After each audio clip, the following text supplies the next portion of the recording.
কিন্তু রহস্যটা হলো এ কথা কিন্তু এই একবারও ওনারা বলেননি যে গণভোটে জনগণ যে 70% যে রায় দিয়েছে এই গণভোটের গণরায় আমরা অক্ষরে অক্ষরে মানব, এ কথা কিন্তু বলে না। মানে জুলাই সনদ আর গণভোট দুইটাকে ডিফারেন্ট করে ফেলেছেন। সব আন্দোলন, দাবি দেওয়ার, সংগ্রামের, বিপ্লবের বারুদ এবং সূতিকাগার হচ্ছে চট্টগ্রাম। বাংলাদেশের রাজনীতির ইতিহাসের সব আন্দোলনের বীরত্বপূর্ণ ভূমিকা এবং অবদানের জন্য আমি বীর চট্টলাবাসীকে আন্তরিকভাবে অভিনন্দন জানাই।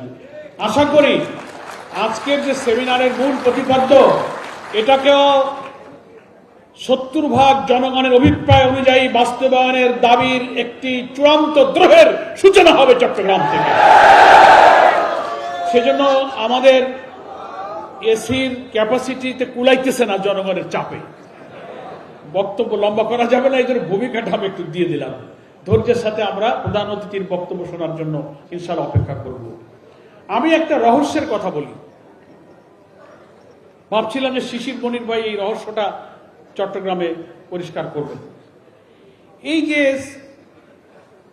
প্রধানমন্ত্রীর পক্ষে সালাউদ্দিন সাহেব বক্তৃতা করেন পার্লামেন্টে, বলে না?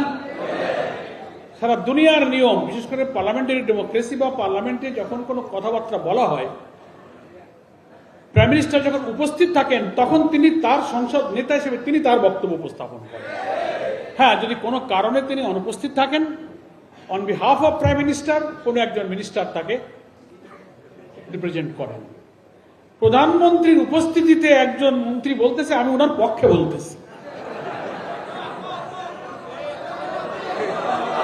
এখন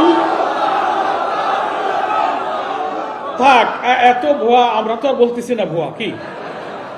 এখন ওইটা পক্ষে বলুক উনি, কিন্তু কি বললেন পক্ষে দাঁড়িয়ে জুলাই সনদের লাল বইটা কয়েকবার উনি দেখিয়েছেন। বলছেন যে এই জুলাই সনদের প্রত্যেকটি কথা অক্ষরে অক্ষরে দাড়ি কমা সহ আমরা মানব। কি বলছেন না উনি? ইভেন পার্লামেন্টের বাইরেও প্রাইম মিনিস্টারও দু একটা মিটিংয়ে এটা বলছেন যে জুলাই সনদের সব কথা আমরা অক্ষরে অক্ষরে মানব।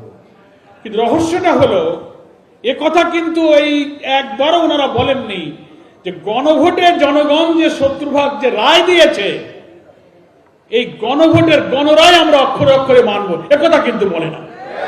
মানে জুলাই সনদ আর গণভোট দুইটাকে ডিফারেন্ট করে ফেলেছেন। কথাটা খেয়াল করবেন। কিন্তু জুলাই সনদ অক্ষরে অক্ষরে মানবেন ওইটা বলেন, কিন্তু গণভোটের রায় অক্ষরে অক্ষরে মানবেন তা একবারও মুখ দিয়ে কিন্তু বলেন না। কেন বলেন না? রহস্যটা কি? রহস্য হলো জুলাই সনদে যে সমস্ত সাংবিধানিক পরিবর্তনের প্রস্তাবনা করা হয়েছে, 84টি বিষয়ে আমরা যে একমত হয়েছি জাতীয় ঐকমত্য কমিশনে, প্রায় 47টি সাংবিধানিক পরিবর্তনের প্রশ্ন আছে। অন্যান্য পরিবর্তনগুলো অ্যাডমিনিস্ট্রেটিভ অর্ডার অথবা অর্ডিন্যান্স জারি করে করা যাবে, কিন্তু সংবিধান পরিবর্তনে সংস্কার করে আমাদের প্রায় 47টি সংস্কার প্রয়োজন। তার অন্তত 8টা-10টা গুরুত্বপূর্ণ ব্যাপারে বিএনপি নোট অফ ডিসেন্ট দিয়েছে। নোট অফ ডিসেন্ট কি? ভিন্ন মত। সব দল মানছেন, উনি মানেন না, ঠিক আছে, ইউ হ্যাভ দ্য রাইট, আপনি এটা নাও মানতে পারেন, দ্বিমত করার অধিকার, এটা ডেমোক্রেসির একটা বিউটি। সারা দুনিয়া নোট অফ ডিসেন্টের ব্যাখ্যা এত বেশি সময় নষ্ট করার দরকার নাই।